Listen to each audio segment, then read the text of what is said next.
Good afternoon, guys. Welcome to the Shay Show. My name is Shay. Today we're going to speak with Brian, Andreas, and Fia. That's how you know him. He goes by Skye. So Kai and Fia Skye are going to meet us here today. They're artists and philosophers. And the reason why I wanted to talk with Brian Andreas, as you know him, and Fia, is because they are super creative people who have this great take on life.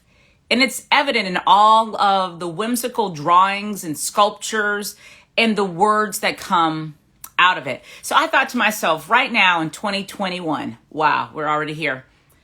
I want to talk to as many people as possible who can give some light to me as I am journeying in my way, as you are journeying in yours.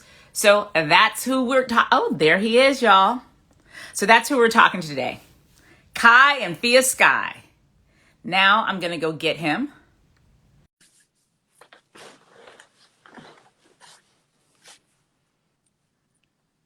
I'm excited. Hey, guys. Hey, so we're just trying to figure out how I to love this. arrange things. I think you guys look beautiful. You look a little far, but cool. Can you hear us? Well, yeah, we can probably move in then, since it's absolutely easy to do that. There, we're good. I love it. Oh my gosh. You look better. I don't think we look any better, but oh my God. I mean, we're still both quarantined here. I love it. Can I tell everybody that what you did earlier? Can I tell on you real quick? Oh, totally. Sure. So you guys, Kai called, he texted me, he's like, hey, is there any way we cannot do our talk today? We're both kind of dragging right now. We didn't sleep well. And then the next message, and I saw this all at the same time. The next message was like, oh, shucks, I just saw that you put it out. Sorry, maybe what are your thoughts? And then because Fia is amazing, Fia was like, dude, we're never going to be any more together than today. This is it. You cannot guarantee like 14 hours from now, 82 hours from now, it's going to be any difference. That's which I appreciate. So I was telling them why I wanted to talk to you. Fia was like, well, what are some topics? This is what you guys are brilliant artists, but more than just, I shouldn't even say more than just artists, but you're also philosophers. And which is evident in all of the words and little thoughts that you guys put on your work. So I thought, you know what? 2020 was something that we never saw coming. It still left, my neck is still hurting from the whiplash. And 2021 is showing herself to be quite a lady as well. So I thought I want to talk to people who have a creative eye on looking at the mess or the wonder around us. So that's really what I want to talk about. I want you guys to just share your thoughts. That's good. That'll be fun. So tell me, Fia, talk to me about 2020. Can I ask a question real quick? Are you picking us up on the mic pretty easily? Yeah, well? yeah. You sound a little hollow, but I can hear you. I just have to make sure I don't. From no sleep. That has something No, to it's do. a bounce it's a bounce. Yeah. But so ask a specific question. So what I mean by that is, okay, out of 2020, it hit us all very hard. What is something redemptive or glorious or beautiful that came to you from that space? Was there anything? We were just talking about this yesterday. The voices that have arisen out of this. You know, we were thinking of Stacey Abrams. We were thinking we've got Kamala Harris right now. I mean, we were thinking about like all of the names of even in the Congress that we were never really truly aware of before. Right. You know what I mean, like in terms of all of that, but the biggest thing is like Jamie Harrison, and I mean all of the voices that have really just catapulted out of this time period that I think is extraordinary. And because it's like they were called forth, you know, the people that have stepped forward in all of that. And it seems like that I think is redemptive. And I think has a lot of hope. That I don't know, I guess that gives me, it feels like the next generation, what we were saying is the next generation feels like there's a real swing of intelligence, Yes. and empathy, Mm-hmm. and you know, we were talking about Pete Buttigieg, and you know, all like everybody, it feels like more people are represented. Yeah. It feels that way to me too. Yeah, like that feels really, really hopeful. And maybe it's because of all the seams getting turned inside out. And, you know, one of the things that we were saying is that, you know, we can't say this isn't who we are as a country. What we do want to say is it's not who we want to be. Sure. Which is a thing. And then we can get an action around that. Because it is so very easy to, you know, when you see things that don't line up with your own sort of preconception of what America is, you go, well, this is not America. It's like, you know, depending on your point of view, this has always been America. Or your experience. Yeah. Yes. You know, so which now derives what you your get your point of view from. Yeah. Yeah, so it's, you know, really having to address like the multiplicity of experiences in this country, and can we build, you know, can we actually have a container big enough to hold it all? Yeah. I mean, because we have the idea of a container big enough to hold it all, but we don't necessarily have the you know, like the willingness to have for like me, who isn't affected by it, to have an experience where the entire thing is held. You know, that's a big step for a lot of people to go, yeah, you know, I believe in a more perfect union in general, but, you know, but there's stuff that you know, I want to get my skidoo and my barbecue. It's like, so I don't really want to be dealing with all this stuff that all these people are dealing with. It's like, well, welcome to the real world. Yeah, and the other thing is, I think there was a real shift in reality with COVID, where it didn't matter who you were.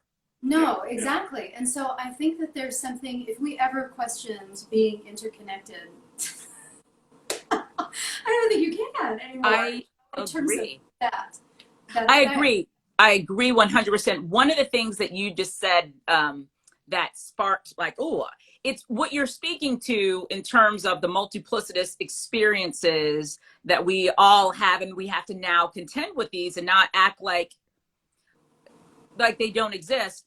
It reminds me of that thing that we're kind of seeing everywhere, especially if you're someone who speaks against hate and you speak towards love.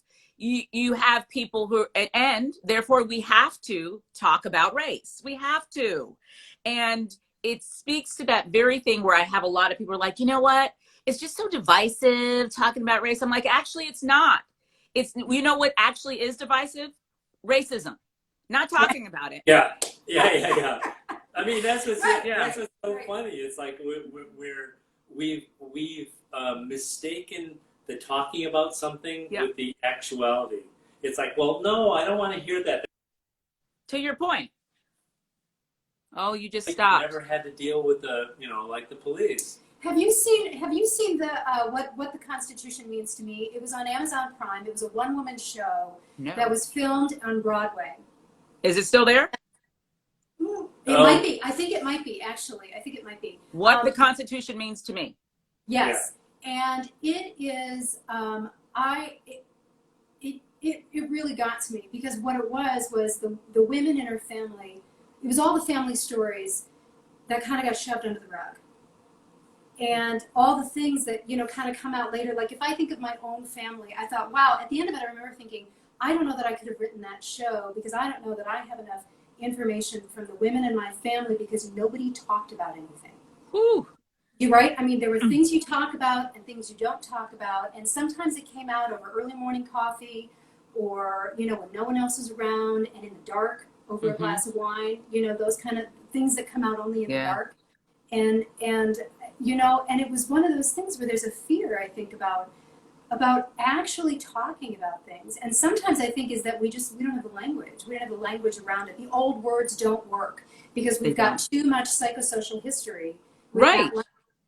That it really, and you say a word and it just triggers something. And like so God. Yeah, right.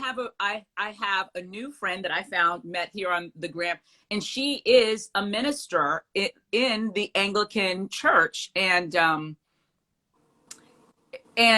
she God, the word God is a trigger for her. It causes a lot of trauma, and so she can't even say it because it is packed. Not God is packed, but the word is so packed she can't even. And I get that words do carry like power, and they carry memory, they carry story and emotions, even the words we choose. Yep. Well, I think that's an ongoing thing that we do around here where it's not only what's the word you're using, what's that mean to you? I mean, where Ooh, you define it, but then with the other person going, okay, so when you say that word, what is that? What are you meaning? yeah, So that I can see, instead of going, well, I'm just going to layer on my definition of it, like sure, patriotism or right, feminism, or right. it's like, no, what does that actually mean to you? Because both of us have redefined so many words that she was the one who first pointed it out to me, where I'd be saying something and she'd go, okay, really, I know you don't use the word the way everyone else uses it. So what does that mean? And it's like, To oh, you, yeah, I forget that I've done. We've both done a lot of work around. Okay, great word. What's it mean? What's it? yes. Because And so what are often, you hearing? What are you hearing when I say that? Yeah. yeah. You But know? you need both. You need the entire loop. Right. Yeah. Because there's still that thing. Good point. We are so easily we fall into the trap of going, well, I know what it means. How come you're so stupid you don't understand what I'm talking about? Right. Not really. I mean, it's like that's not fair. If when you think of how long and all the experiences it took for you to define a particular word, like Yeah. God, she's got all this trail of associations.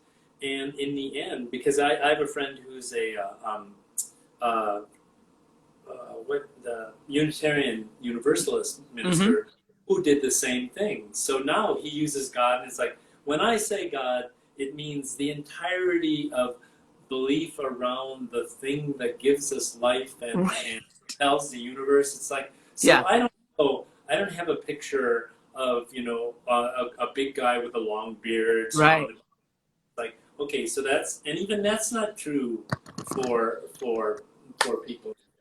I'm So gonna get my headset because you go out a little bit and I don't want to lose you. Hold on. okay, you won't lose us. We're here. Okay. And I am like so old school. I literally have they plug into the phone. No, I tell me this. What is something that has surprised you from 2020? I would say, I would say Yes. my over. I mean, there have been so many things. So first off, I didn't realize some of the things in the country that were as true. I assumed. I made a lot of assumptions about who we thought we were, Mm-hmm. and what mainstream, and about education and intelligence and science, and Yep. I was wrong about that. Mm-hmm. And my story didn't hold everybody in the country. Oh, that pause real quick. I want to just say what a brave and strong and mature place to land and recognize that your story didn't capture or hold everybody in the country. I think that is something that is very hard for people to contend with, and specifically for white people to contend with. Yep. And so thank you. Thank you for sitting in a place because I get it. We don't want to be wrong. We don't want to be awful people, right? And so Right. we think that if I have been doing this for years, maybe in a way I've been awful to a whole bunch of, and that's hard for any one of us to Or hear that. I would say, or inactive, because Yes. you can care but not be in action around Yeah, something, absolutely. and that's a type of silence. Yeah, That inaction is a, what's the word, complicitness. right, You are right. complicit in something without being, without meaning to be, that kind of a thing. And so I think that that is something to look at. And the other thing that surprised me was my own expectation of myself to be able to deal with this. Ooh, Like all of the, I was surprised at my own level of stress. And I found myself when I would read something, in the paper or hear something, and somebody else would say, yeah, I'm waking up at 3 a.m. and I'm not, and I'd be like, and I think, okay, I'm not crazy. I don't have this, okay, I don't have this figured out. And I knew yeah. that, but there was somehow like that expectation of self to be able to, to be able to power through this in a way that was, and to not really understand the I don't know, all of the effects of it. Yeah, I think, I was just talking with, um, I was just talking with a counselor the other day, and one of the things that we were talking about is like when the things that pull us up though are those difficult moments. So I love that you're like, I was not sure that I would be able to actually contend and do the work of this very difficult space. And but isn't that awesome what the difficult allows you to see that you got it, girl. You have it. It does. It does. It reveals all of this stuff so that you can actually see it in the light, and you can pick and choose and say, okay. Yeah. And you can see it also for the size that it is, and Yeah. it's actual reality of something. And so it's the contending with that I think. The other thing, I heard Pico Iyer say this, and he was saying that we've all been forced to live at human speed. Oh my gosh. Isn't that gorgeous? I think it's It's brilliant. beautiful. And I think I love that, because Mm-hmm. when we come back to the speed that we actually are, we can hear each other. We can actually, you can actually hold that cup of coffee and feel the warmth. And it isn't about slowing down, but it's being at your actual speed, because I think we all go at different speeds, but I think that was the other thing I throw out. No, that I do. I like that. It is human speed. And when you think of human speed, I think for the vast majority of our lives, we're not living at human speed, are we? No, we're at tech speed. We're at like this other, and we wait for the weekends and we fragment the days and all of that, and all of that's just kind of changed and shifted. How do you how do you think that has affected you personally? The tech speed. Oh, well, it's actually got physiological effects. I mean, Mm-hmm. I mean that's the thing we forget, is how permeable our skin is. Mm. And the thing is, that's the amazing thing, is that it all comes in. Ooh, it's so All true.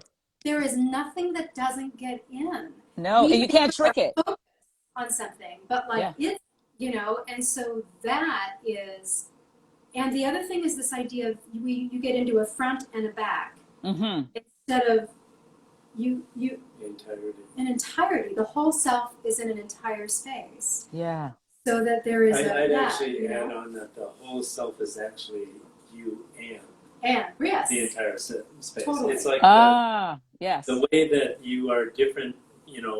Everyone has the experience of being different people with different friends. Like Yeah. with this friend, I'm the witty one, and with this friend, I'm the listener. With this, Yes. because the entirety of yourself is you and friend and space. Uh-huh.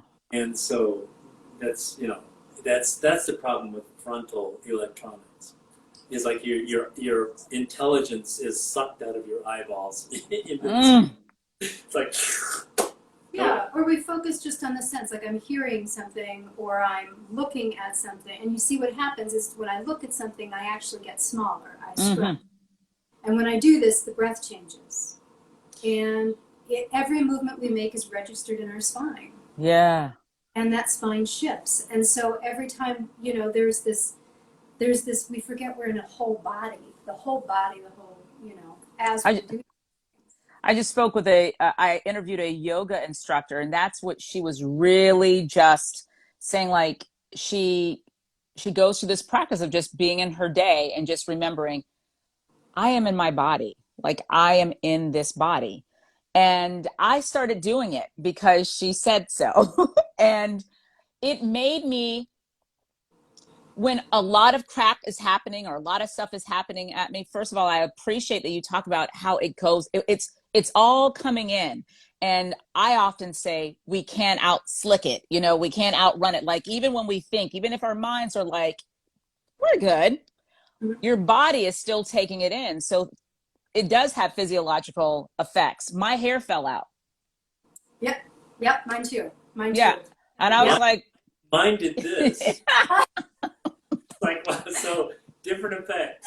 different effect. Yes, yes, very different. Your hair got crazy. Mine just went away. It got crazy. It just wanted to be crazy somewhere else. So that's Yeah. Yeah, but that so you can't outrun it, you know, and so it is taking it in. But I want to know, I was going to say something else, but I want to know, do you think um that there is a possibility or that it's good to have all of the senses enacted simultaneously? Because you're speaking to like when I'm looking at something, you know, I'm not listening, I'm looking, my spine shifts.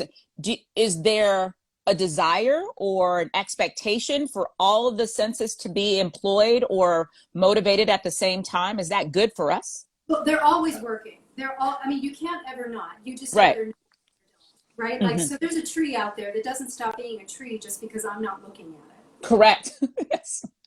You know? It's So my beautiful. touch doesn't go away if I'm engrossed in watching something or Mm-hmm. listening. So what shifts is your awareness of something. Yeah. And if you invite your entire self, I mean, you can invite yourself because we all like an invitation because we can say no. Yeah.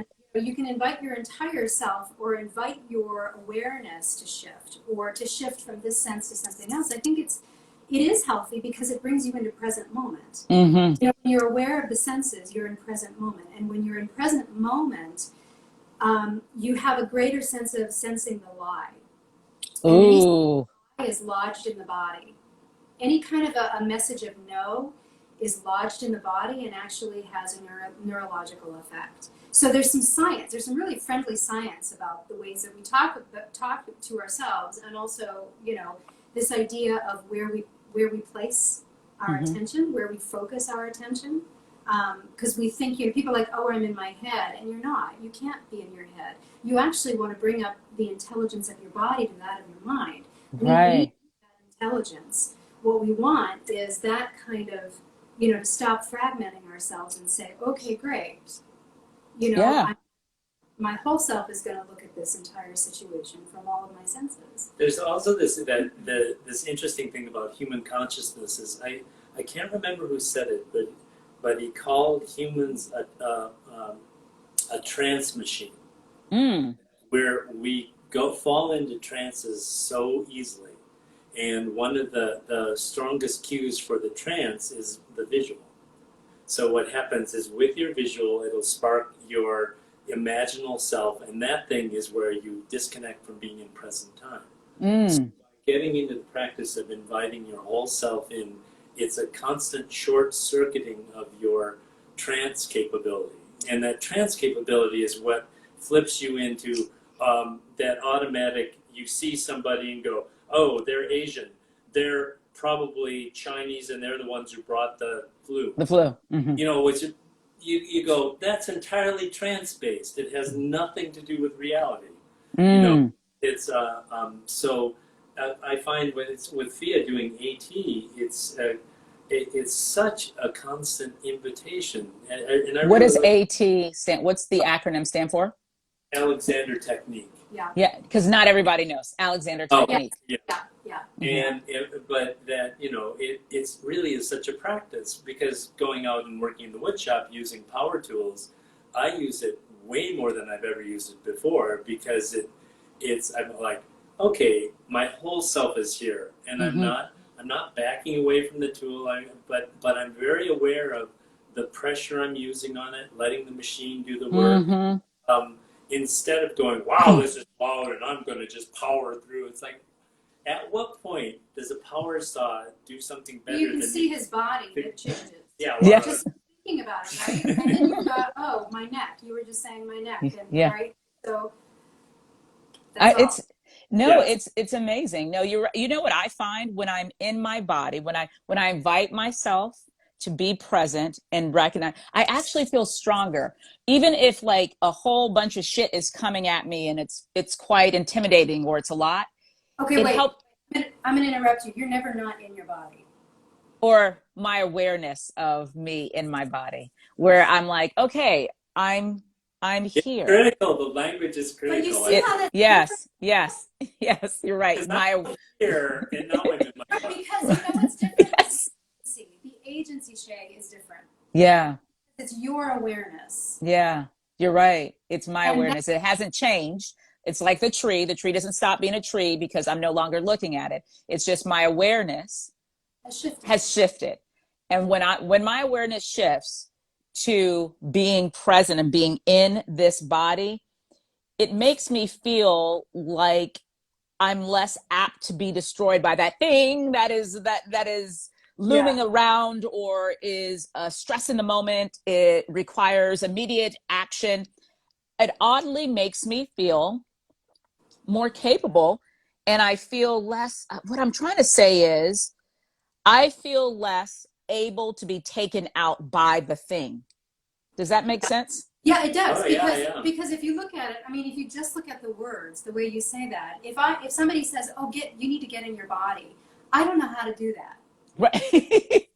Shift your focus. I know how to do that. They, uh-huh. You see, and so some of these metaphors that we keep using, Yeah. you know, that are wildly dramatic and Yes. are they're not physiologically possible. Right. They dead end us You're because we're right. quite, it's like somebody saying sit up straight. When we've got natural curves in a healthy spine, there are natural curves. If you Right. sit up straight, you actually pull yourself forward and back. Yeah. You I see just what did I'm it. saying? I just did it. And then all of a sudden you stop breathing. I did. And I'm holding my breath right now. That's That's funny. I was. Yeah. exactly. So you begin to look at, so when we're talking about language, it's not just the words that inflame us or incite us or motivate us. It's also the ways that that's what I'm saying. There's a lot of stuff. There's a lot of outdated stuff Mm-hmm. that, we've got new information. We've got new science. Awareness. Yes, exactly. That's exactly it. And By you saying that, you make it accessible. That's more accessible because you understand it was a little hard for me when I kept saying, but in my body, like what do I do? And you're right. I got, I understood what she was trying to say. I did. But something you just said illuminated the seed that she planted in me. And so now I know how to even enact it more, because I thought, well, shoot, like every day when I'm like in the middle of a meeting or something, how do I do that? I thought I needed to get like super zen but what you're saying is at any point in time, I can choose to be aware, choose to be present, fully aware of what is going on. To what Kai was talking about when he's in the wood shop, he's fully, and it breaks. I think that awareness, you're right, it does break that trance space, doesn't it? Because you can't sleep in it. We do it all the time. It's just in certain areas. I mean, a parent, it's an obvious thing. You can be doing something that you're really involved in, and at the same time, you can be very aware of what's going on in 3 rooms away. Yes. How it's normal noise and how suddenly there's no noise. And kids are always going, what, do you have like eyes in the back of your head? Yep, I do. Just to paying attention, and you guys are up to no good. That's just how it goes. Right. So we actually do it all the time, but in areas around our own awareness, like the invitation to keep our focus moving within our body and outside with it. We don't do it as much for ourselves. I think we really do get out of the habit of that. How has it affected you by being more intentional about your awareness, Kai? Huge. Or Thea? Yeah. No, can I just say, from him, when I met him, his whole spine was like this. I was 5'2" No, when we met. no, I'm not. I'm quite serious. No, I just told him this the other day that there was a little bit of a kind of a C curve where would press down in the lumbar part of the spine. Uh-huh. And I looked at him the other day, and I was just gleeful because he was his full size. Oh, I love it. It was like this over With time. quarantine weight. Yeah. So, like, I really. No. So that was it's like that unscrunching had just completely over time, like that period of choosing something different, to do something in a new way, had resulted in something that he wasn't Even working on. He Yeah. wasn't even working on. Well, Yeah. It had a global effect. I have been, since she's been doing the Alexander technique. I mean, I am the guinea pig. Right. It's been fabulous for me. Can you teach us about Alexander technique? I don't know much about it. You explain it. Yeah, because it's, I'll explain it. I mean, differently. in a nutshell, I mean, it's something that we innately have. It has to do with the relationship of the skull to the spine. Okay. So if I take a, you know what? Will you want to get me a pillow? Yeah. Okay. So I'll show you. So the Yeah. way that, like, if you point to yourself on your own body, Mhm. where you think your skull meets the spine. Right here. Okay, so that's where a lot of people think, right? Now, if you put your fingers like right towards your ears here and then kind of track it back, Yeah. that's where it is. Oh, That's much higher. the skull. Yeah, That's So much if you higher. think about as you're tilting your head down to look at something versus use your neck to look at something then. Okay, use my neck. You want me to use my neck? Yeah, like the way you'd normally look down. Use your okay, and then if you So here from the side, this is, Okay, let me see it.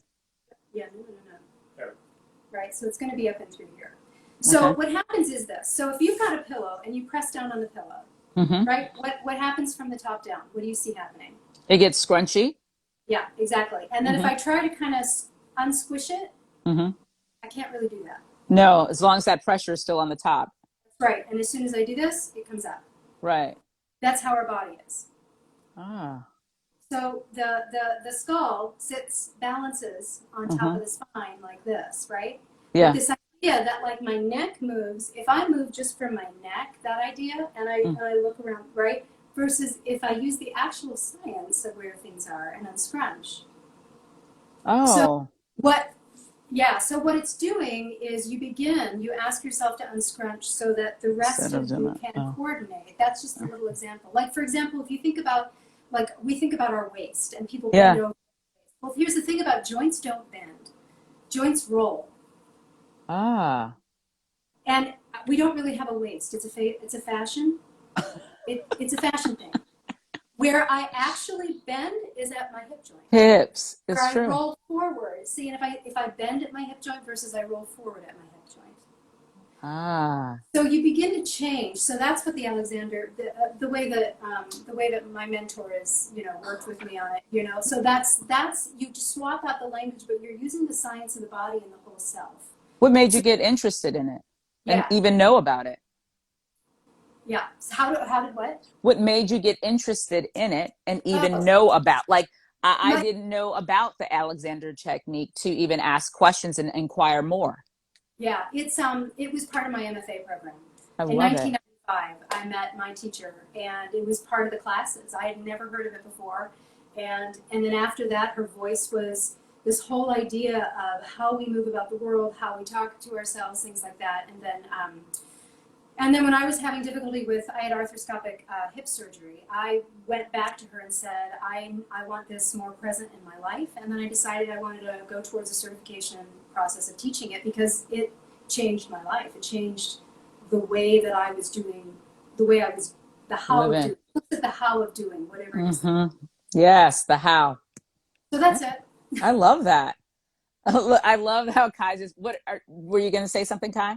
Yeah, I know I am, because there's okay, so that's AT, and then there's the experience of AT as someone who's not taking the taking the coursework. But it's the thing I find is by getting rid of I think of them as lies. So the lie I have, like sitting up straight, or yes, bending in my waist, or looking at things with my neck as opposed to the joints. Once you know these things, you see that suddenly everything is much more efficient.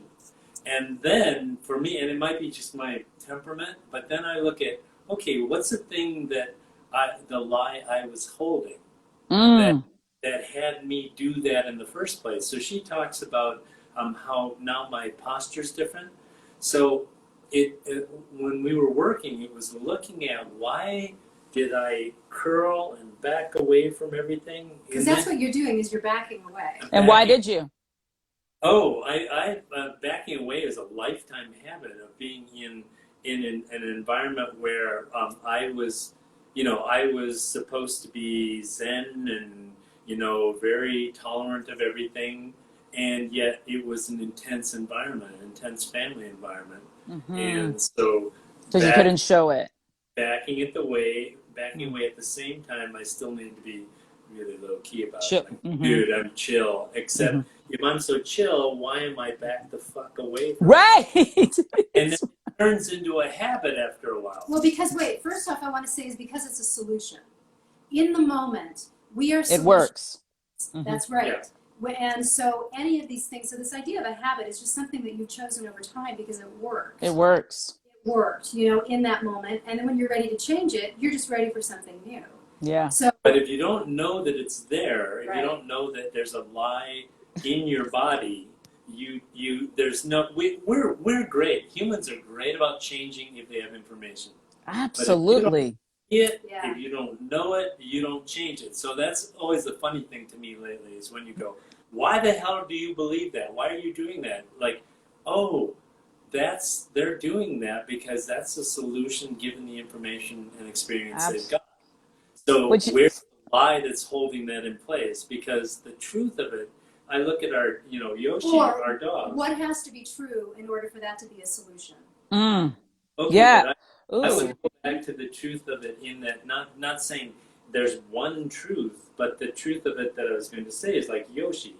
Yoshi, you don't have to do AT with our dog because what he's doing. He's like, squirrel, treats, scratch my neck. No, it's like, it's all there. There's no, he doesn't go, I wonder what I can do to make them know that I could use a neck scratch. Yeah. Right.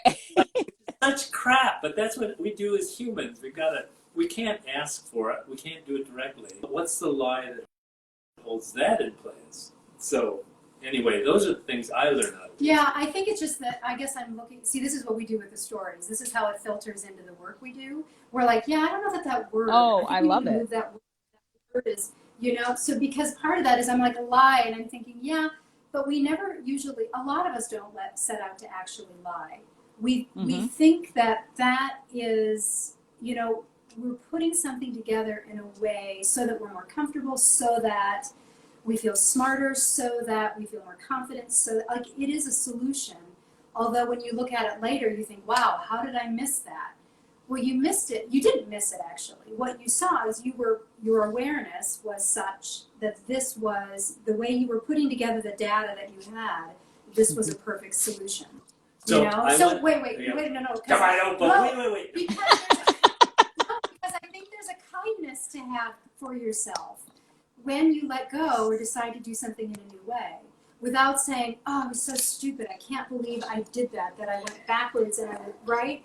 Right. That's what I was trying to say when I was saying it wasn't that I want to be clear. I wasn't trying to call you awful. It's just that I know when we are examining something that we've done, and if we think that is remotely not good, our initial reaction is to back away from it. We don't actually want to even address it or touch it, because then it means that I have been possibly not good for a long time. And I can't contend with that because I won't be graceful. I won't be gracious to myself. Right. And that's the thing of, like, instead of thinking, oh my gosh, thank you for that awareness that I have missed this and now I have a chance to enact this. That's right. So if we're looking at 2020, white privilege and everything else that we have become aware of, in terms of not understand, I'm saying we collectively have, this idea of not under, of things coming into the light. And to his point, what Kai was saying is that you truly cannot address it. You can't. You said we're really good when we have information, but if you don't have the information, if you don't know it's there, how can you address it? How can you fix it? Well, okay, so now I need to throw this in. Go ahead. With what you were saying. So I thanks for helping clarify it, because when I'm saying the lie of it, I'm not saying I lied about it, Right. or I'm saying when it's the thing we started in the beginning talking about, different definitions. So when I used lie, I'm referring to something that's from ET that's a negative, and we can't hold a negative in the body. Right. So if I, for instance, am told that my neck can bend a particular way, and I try and do that, that's a lie. It's not the actuality of the mechanics. That's different. No, yes. no. See, but that's That's different. what I'm yeah, saying. that's not the actuality of right. No, so that's so. Mechanically, it's not how we're structured. So that's what I'm saying. My definition of lie in this instance is the actual mechanics of it. Right. I was just unpacking the word lie because it's a big word. It is a big word. It is a big word. So do you disagree with the use of the word? I'm just curious. Do you disagree with the use of the word lie, Fia? No, I don't. I just think that I recognize that it's loaded, and that some people can't admit it. Like you're right. Like there are certain things where if you say, "Wow, I lied," and you think, "Well, in the moment, though, I really thought that was true." Right. Or that wasn't maybe the best response. My example that I often use is my in-laws. And I think I might have shared this, is when I first married my husband, who is a white American. His family lost their mind. And I was really hurt. I was really hurt by their behavior and their inability to see my value, because I was still in the place where I thought that I could win, that I was still at the place where I was in active people pleasing mode and actively wanting to ensure that you liked me and felt comfortable around me. So I thought, truly, once they see me, they're going to love me, once they really see me. And that didn't come. I think they're fine with me now, but where I mean, Fortunately, it doesn't matter whether they're fine with you. Right. Yeah. That's what I'm like, I don't know. But what was difficult when I went, my emotional space that I had to go to in my spiritual practice, is that I had to sit down and recognize that every person that she knew, my mother-in-law, every person that she knew in her life, every person who raised her, every person who celebrated her young little birthdays, bought her first little dress, got her patent leather shoes, taught her how to ride a bike, all these wonderful, beautiful, loving family memories, all the people who are now gone on, all these people believed as she did. And if she just welcomed me into her heart right then, she would call them wrong and liars. And that was too much for her to contend with. Once I recognized it, nobody sat me down. This is just in my spiritual practice where I recognized, I was like, I get it. So then I frightened the hell out of her, because unless she was willing to make a full transformational space on her inner world, she couldn't. And so then I can't tell you that I wasn't hurt by it, but I no longer had an expectation or even a desire for it to be different. It changes it. So there's, and this makes me, it triggers something about, so many things. So Dr. Sanjay Gupta has that new book out, right? There was an NPR interview. Ooh, I don't know this. With him and Terry Gross, that talks about gray matter in the brain. And, basically how we can grow it. Because the more that we change, the more flexible we actually are, and we can grow our own gray matter. It's not like it doesn't, it's not something that we stop being able to do after a certain age. Right. And what you're saying about your mother-in-law in terms of all the change, where there are little things we can choose every day, like going in a different direction, or deciding to eat with your left hand instead of your right hand. And there are little tiny things, these, you know, kind of micro movements that we can make, little tiny decisions that begin to grow the overall self. Sure. That is that we're not getting into just the same set of choices, so that when something disrupts one of those choices, we kind of get off the bend a little bit, because we get, you know, there's a little bit of a panic. Whereas if you have a practice of change, of disrupting, then you're Yeah. not ultimately disrupted when larger disruptions come along. you have a process. You have a Yeah. process. I like that. Yeah. And if we have a process for change, then you have like, oh, what's that thing I return to? You know, whether it's meditation, whether it's breathing, whether it's whatever that thing is, we have something to return to when something larger happens. But, you know, I think it's a practice of little things, so that I when like the big that. one's there, you're ready. You've got the muscles ready to go. You know? It's the thing that comes to mind too is in sports like skiing. When I learned to ski when I was in my late 40s. And what? That is amazing. No, not really. It's just that's when I learned to ski. It's like, okay, No, it is. No, it is amazing. Most people, if they have not learned how to ski by 40, they don't now know how to ski. Oh, okay. It's true. Snowboard when I was after that. I mean, Fia, am I lying? No, actually, no. I mean, I don't actually think that way. I think of it I don't either. because I've got a bunch of people in my life that started doing completely new things, like in their 60s and 70s. Which I think we can do it. I just don't know a lot of people who have done it. I have not met a lot of people who learned how to ski, like different things, but not skiing. Like so I just think it's admirable. But go on. So and what's interesting is that you pointing it out and going, wow, and to me it's like, you know, it's like learning a new language. You do it because it's interesting, and that's I'm intrigued by it. So it's like, listen, I'm for it. I'm for it. You have to go learn to ski, and I didn't want to. I would have kicked and screamed. You would have said, I'm too old. I'm in my late 40s. Yeah. Right. I would have done it before. I could die. It's like, no, I wanted to do it. Anyway, back to this. It's that shift of perception or attitude. Like when I'm going down a slope, I have no idea what I'm going to encounter there. It's true. I have no idea if I'm going to encounter another skier or a rock or a tree. It's like, but I'm up for it. I'm totally up for it. Whereas in life, we forget that same attitude. It's like, oh no, it's coming at me. It's coming at me. I have no idea. Instead of that slight tipping over into, cool. Yeah. I wonder what's going to show up. And it changes. It really does change everything. There's the simple perceptual shift of going, I'm here for this. Absolutely. I'm here for this, and I'm choosing it. Versus, oh no, I hope this doesn't disrupt me, or oh no, I don't know if I can deal with this, or I hope this downhill slope likes me.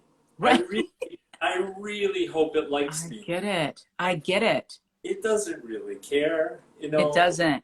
Life itself doesn't really. It's like, what do you want to do with it? Do you want to play with it, or do you want to, you know, constantly be like I was doing, slightly backing away from it, but pretending I was chill with it. Right. You know, it's like, I freaking love that. That's I'm cool. Great. I'm cool, but I'm gonna be cool over here. My body would go, why are you backed off like that? If you're really, you know, really cool with it. It's like, Did you ever have a conversation with yourself? Did you ever? Clearly you had to, because now you're on the other side of this and moving through it. But when did you become conscious that you were doing this? You had this duplicitous behavior or response. Not until we started doing AT.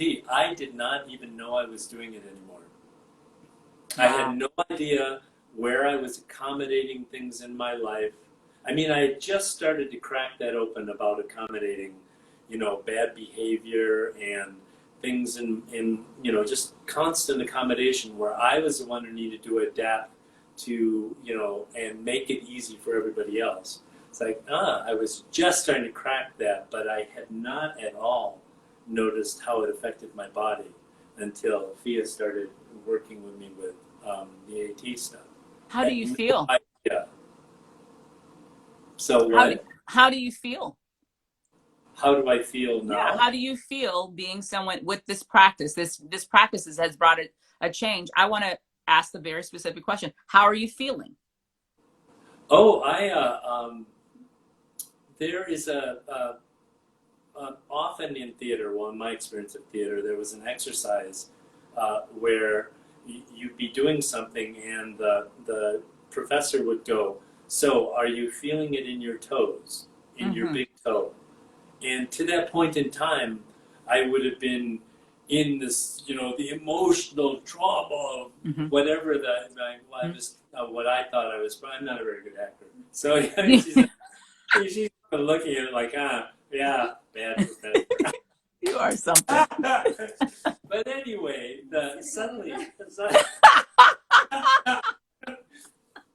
suddenly having your awareness on your big toe, you didn't have any awareness there before. So how am I feeling is I more regularly. I've always been kinesthetic anyway with sports and other things that I do. Like my entire drawing practice and the way I write stories is very kinesthetic, and I haven't met many other writers who work that way. So it's a constant practice, but even that was an unconscious practice until the AT work, and now I revel in the feeling, like the neural impulses that'll go through my whole body, and like, wow, that was really great, and I can still focus on what I'm up to. So there's more, oddly, there's a sensuality to my experience of the world, Yes. constantly, uh, because I'm not hyper focused in one area. I mean, Yeah. even when I'm needing that for a specific thing, like because I don't want to cut my finger off Sure. with a chop saw, I'm still aware of often just the vibrations in the garage of the air filter, and Wow. the way the space is sort of moving, and the way the light will hit the dust in the air.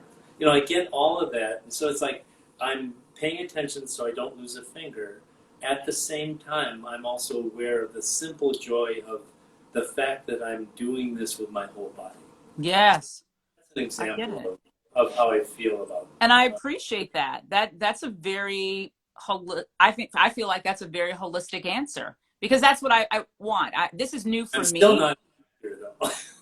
But then you don't have no desire to be an actor. That's I why. have That- no not I, being an actor. I I'm love how you talk a about how bad life actor. I'm isn't a care. total bad actor. But I do it on purpose. Just I, That's my excuse.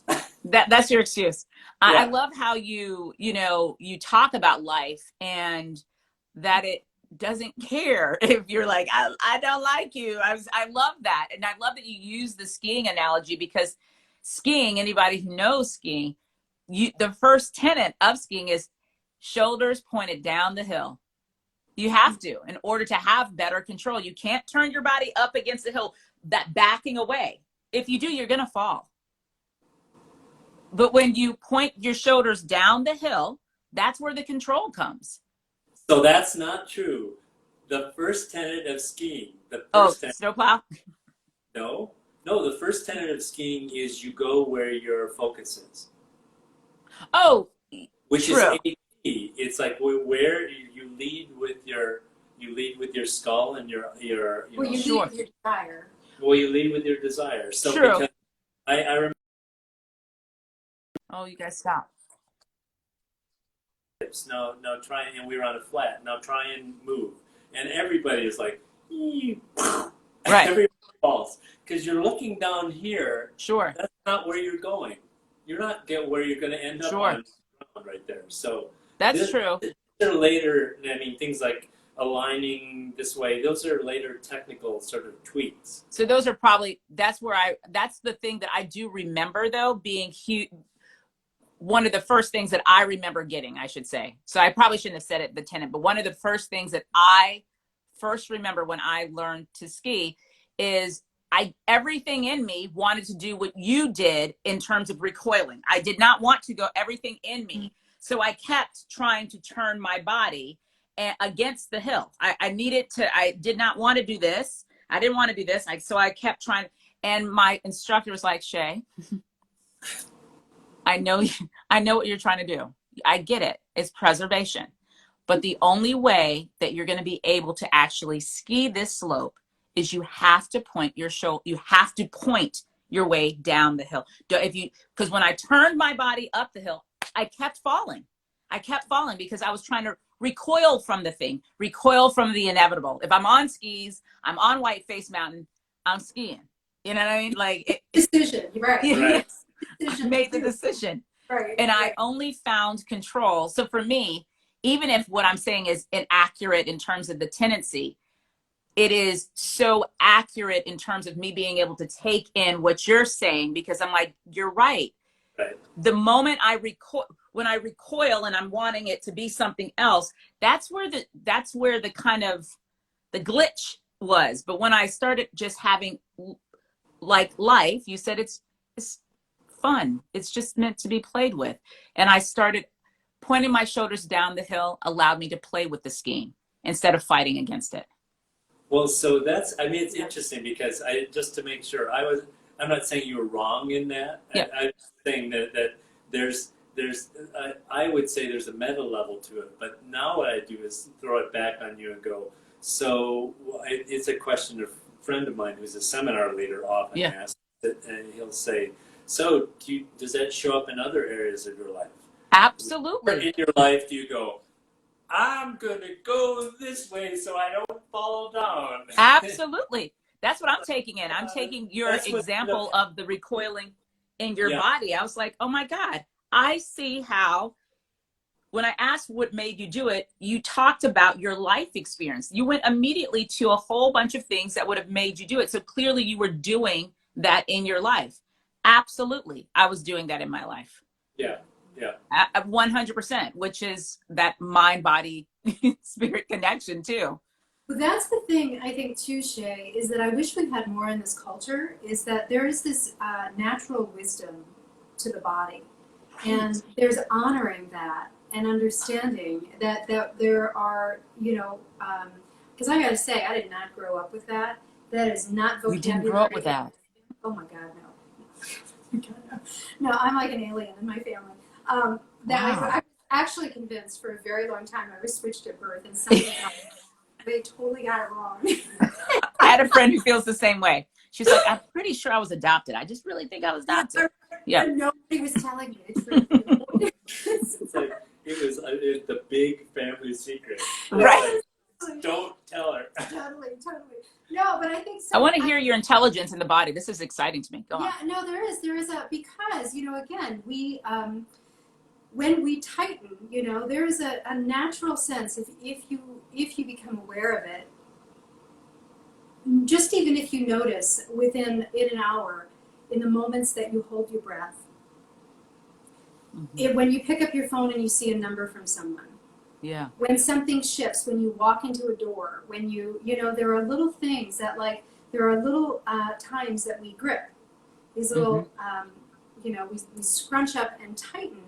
And I can think of several I did today. Go on. Yep, that's it. And so it's information. And so when that happens and you notice it, your body's telling you, oh, wait, it's like a little tap on the shoulder. It's kind of like smoke alarms. Right. Or when you notice your heart rate starting, or you notice that all of a sudden your tongue is rammed up to the top of your mouth.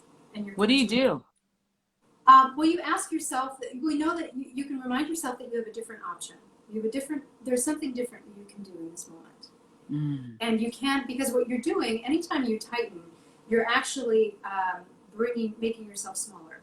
Right. And if you think about, Aikido or any sort of sport, is in order to have the most flexibility and agility, Get it open. There's a sense of cat-like readiness. And this idea of, and I think the word I tend to swap out is vulnerability, and we may have talked about this. I like availability. Ooh. Because if I'm available, I've got options. If I'm vulnerable, I am trying. You want to protect that. Yeah, exactly. But if I'm available, then I think, okay, then I'm ready. how how can I be ready for something so I can see all of it and then make a decision, an informed decision from that. What is something that your body, from its intelligence, has taught you about you, Fia? She's much snarkier than she likes to admit. What are we going to do with him? What are we going to do with We're going to Kai? put him outside for 10 minutes, just 10, because it's really cold out here. Right, right. We don't want his toes to fall off. We don't want his toes to fall off. No. But I have extra hair, so I can actually laugh at it. I would say when I am being, what's been really, really clear, first off, is the misinformation that I've gotten along the years of, and it was well intended. Like the unlearning you have to do. Yeah, physical therapists, yoga, little things, singing teachers. Put your hand on your diaphragm. You can't actually do that. You can't. So where did they want us to put our hands? They're like, put your hand, breathe into your hands. I can't breathe into my hands. My breath doesn't go past my lungs. So what are they really trying to say? Right. So what they're actually saying, because when the pelvic floor drops, what you have is you have more breath capacity. When you have more breath capacity, you have more sound, and you're going to be more accurate on the notes, or you're going to be able to run farther, or you're going to be right. So there are lots. So there was the misinformation, but the other thing was that noticing when I was, how do I say this? Like, for example, if I think, okay, I'm ready to forgive, but I'm not. Yeah. But I'm not. I'm not at the point yet, or I'm not at the point yet where I can, so this idea of like what is that fake it till you make it thing? Yes. That to me is bullshit, total bullshit. Because it's a lie. You're not there. And there is a moment of being able to accept where you are and breathing through that and accepting that without shame or, and giving yourself some grace around where you actually are, and then saying, okay, this is where I am, and I would like to be at the state of this, so then what am I going to do to get from here to the grocery store? Well, okay, I'm going to take these steps. And so that, to me, my body has reacted with a stress or a tightness when I don't allow myself to be where I actually am. Well, there's also there's something interesting that you bring up too with that fake it until you make it thing, because I don't want to interrupt this because it's really interesting. But that fake it till you make it is it's like, oh no, I'm just going to fake this and maybe I'll fill it out. Instead of what Fia has just said, it's like, where am I actually at? And that doesn't mean, well, I'm completely indecisive and anxious, and it's like, okay, great, that's where you're at. Now what do you want to try on? What can you be curious about? Curious about trying. What options? The next step, right. What are the options? Exactly. Because that fake it till you make it has a certain brittleness to it, and anyone who's ever done it knows it's brittle. Because you'll go in, like, I'm going into a meeting and I'm going to be like this. And you'll walk out of the meeting and go, fuck. Right. I missed that thing because I was so intent on being this way. When you could have gone into the meeting and said, okay, what I'd like to try on is really being clear with my ideas without backing away from them. Okay, that gives you all sorts of room to options. To be I see that. In movement with what's going on. But when you're faking until you make it, it's why people recognize when someone's faking it, because that is so true. So highly tuned.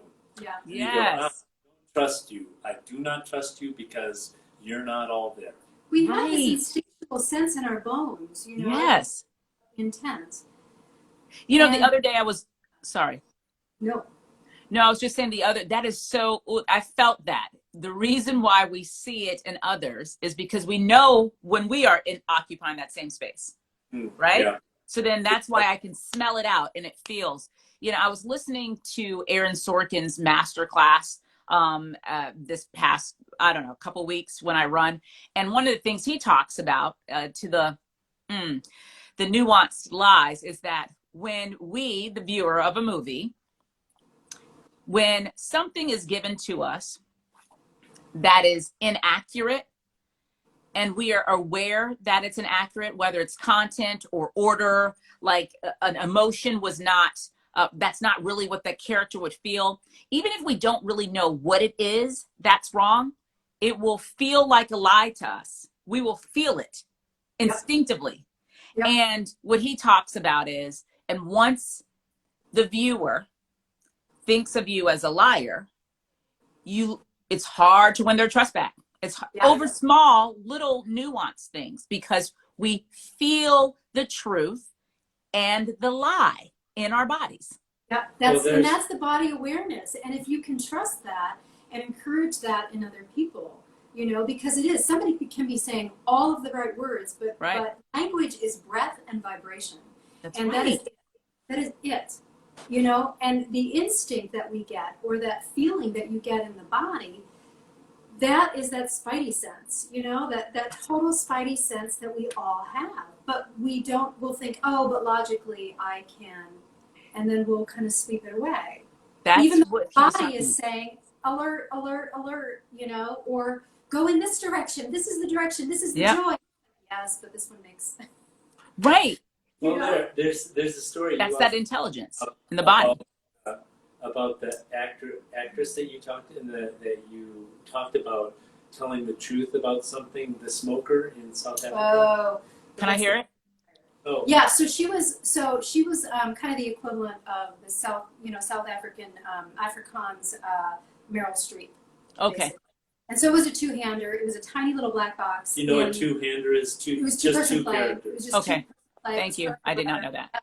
Like 2 hours long. It was After Food Guard, and she must. And it was a tiny little black box, you know, in Pretoria. Mm-hmm. And she must have smoked, with all of us in that tiny little black box, almost a pack of cigarettes that night. Like that, in that time. Yeah, exactly. And this was, you know, we had, my ex and I at the time had brought like 12 students over, you know, on this whatever, blah, blah, blah. And like, you know, we were all coming from like a no smoking campus and blah, blah, blah. And like our little tender selves, like they're looking at me like, what are you doing? Why are you letting this happen to us? Right, exactly, right? And so there was a talk, we arranged for a talk back afterwards. And of course, one of the, you know, very white students had said, very American and white and male students had said, you know, how do you do this? You know, how and basically he was saying, why do you do this? And how do you do this every single night? And sometimes twice a day, 2 packs a day. And she looked at him as if he had no intelligence, and said, because Hester, this woman, this character, is trying to fill her life with smoke. Cigarettes. Yeah, this void in her Yes. life that happened in her childhood. And so she is desperately trying to fill this thing with smoke. And this is what the playwright had written. This is what is required in this moment. And if I'm not willing to do what is required, then I shouldn't take the job. Because all I'm going to do is lie. I'm not going to tell the truth. Right. And that's where all of a sudden you're like, well, okay, what is required in this moment? What is the moment required of me? Yeah. Not like what I think, but like what rationale can I come up with it, Yes. but what does the moment require of me? That's right. And So that's when I'm running the other day and I see this vehicle, it does, for some reason, it sets off my spidey senses. And I first go to ignore it. I do. Because I can't come up with a logical reason why I should be bothered by this thing. Wait, so so what happened? So you were running? And then So I was running the other morning, and I run down the street every day. I run like a 3 to 5 mile, like out and back, about 5 times a week. And I live kind of catty corner to a school, a private school. And there's never a vehicle there. It's like at the top of their soccer field, but it points towards the street. There's this big brand new, it looks like a new, I don't know, like Escalade or a big SUV. And it's pointing towards the street. It has all like tinted windows.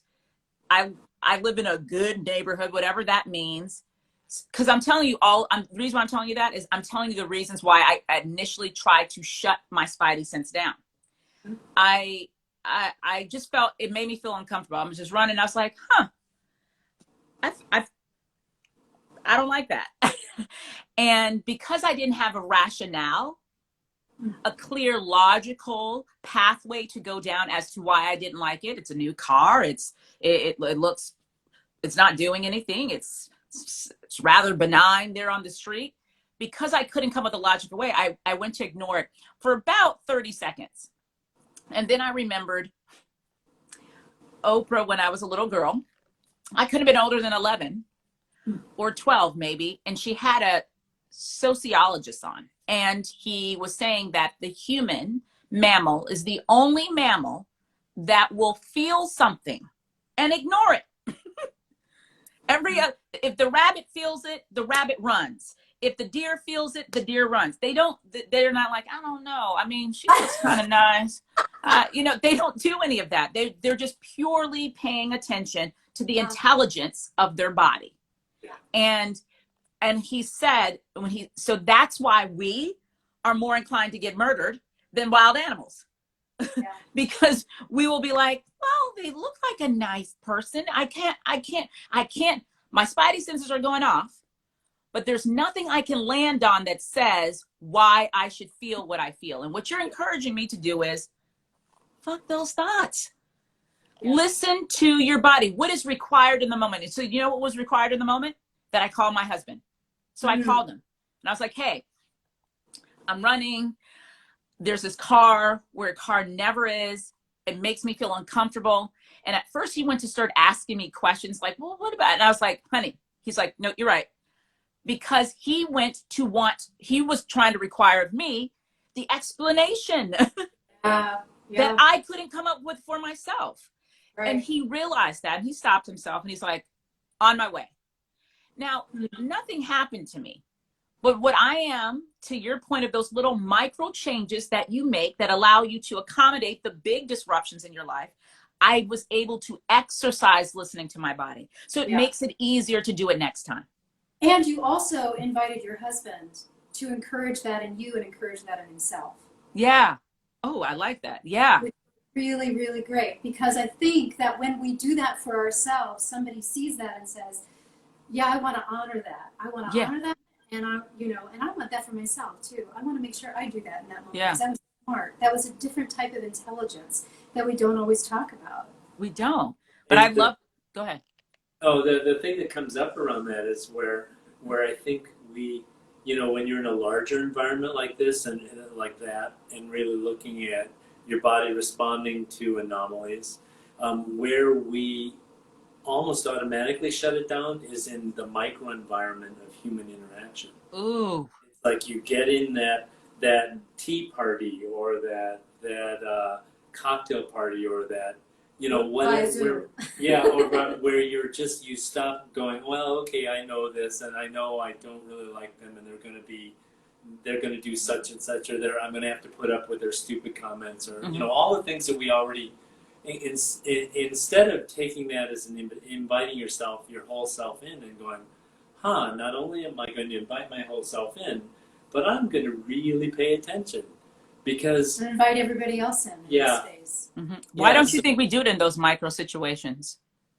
Oh, I don't know. I'm just thinking of how there are instances I can look back on when I knew something was out and I didn't take action because I did the very same thing that you did with the Escalade, where I came up with all these reasons why it wasn't really, bad thing. Couldn't be the case, or it's no big deal, and now I look at it and I go, oh my God, you were so dead on, and if you had said something, people could have played oh no, you're just overreacting, and I would have been fine with that, but I would have been out of the situation and I would have never done it again. What's gorgeous about this is that means, if that's true, that means that you have all the information you need all the time to make the decision you need to make all the time. Can you repeat that, please? Yeah, at every moment you have all the information you need to make the decision, a choice. I love that. That's powerful. Yeah. So that's maybe a good place to segue. I know I've taken a lot of your time, but I have just a couple of questions as we close here. 2021, What is your hope that we do with the information that we have in this year in terms of making it a good thing? What is it that you hope? I have an answer to that one. Give it to me, brother. I don't hope a thing. I think we're already in action. I'm Ooh. looking forward to seeing it play out. So Kai, I feel you. I know. I we already know what we need to do. It's like, okay, keep stepping up. Keep stepping up. I love that. I love that. I'm taking that into my soul. I want to keep stepping up, and I love your desire to keep stepping up. And you're right, we are in action. Thea, is there anything that you have a hope for in this 2021?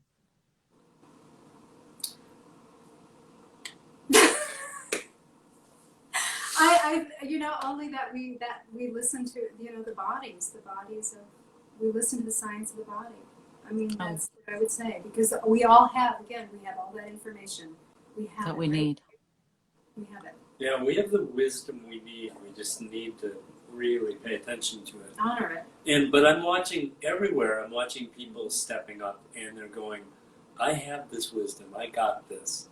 Yeah. And I may be scared, but I'm the one who's here. I love it. To the full circleness of when I first asked the question about 2020 and a surprise. And one of the things is all the wonderful voices that were mobilized and came to the front, like they came up. And so I appreciate you saying that, to the stepping upness and then these voices. And we are it. And I think it is amazing when you realize the power that you yield, that we all have. We have tremendous power to make transformative decisions and things that really are impactful in people's lives. I know right now, yesterday was Martin Luther King Jr. Day, but I'm certain, because I'm more human today, I'm more aware of my humanness than I've ever been before. And so I am pretty certain there's no way he could have ever foreseen that his life would be received like this. I don't think there's any way he could have. The other night, there's a movie I want to leave you guys with that you should watch. It was really interesting. It's called One Night in Miami. Yes. Did you watch it? No, I just saw that it's out. Yes. You should watch it. It's produced by Regina King.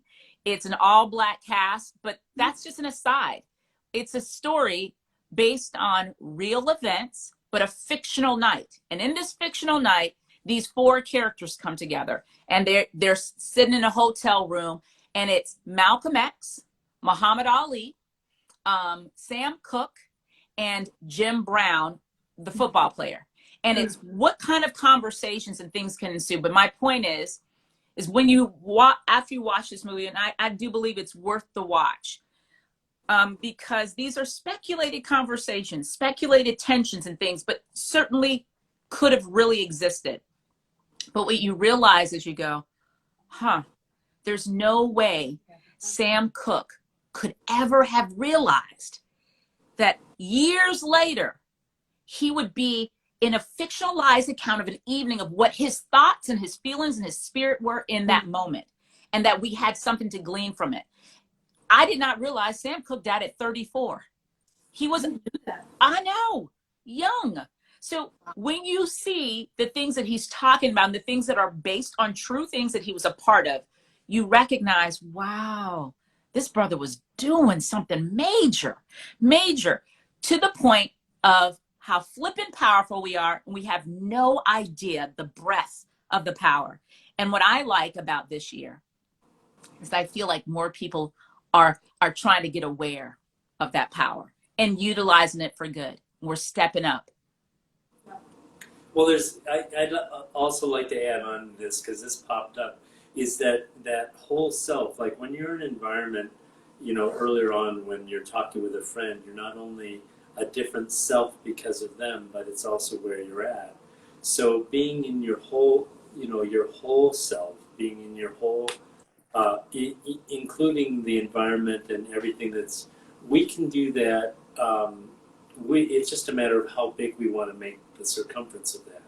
Like we can be our whole selves in this and say that's the environment, or we can reach out and go, well, we're all the way to the the California coast and the East Coast, and we're holding all of it all at once with everybody in there. So I think in terms of people like Gaudi, who did the Familia Sagrada Cathedral in Barcelona, Mm-hmm. and of John Lewis,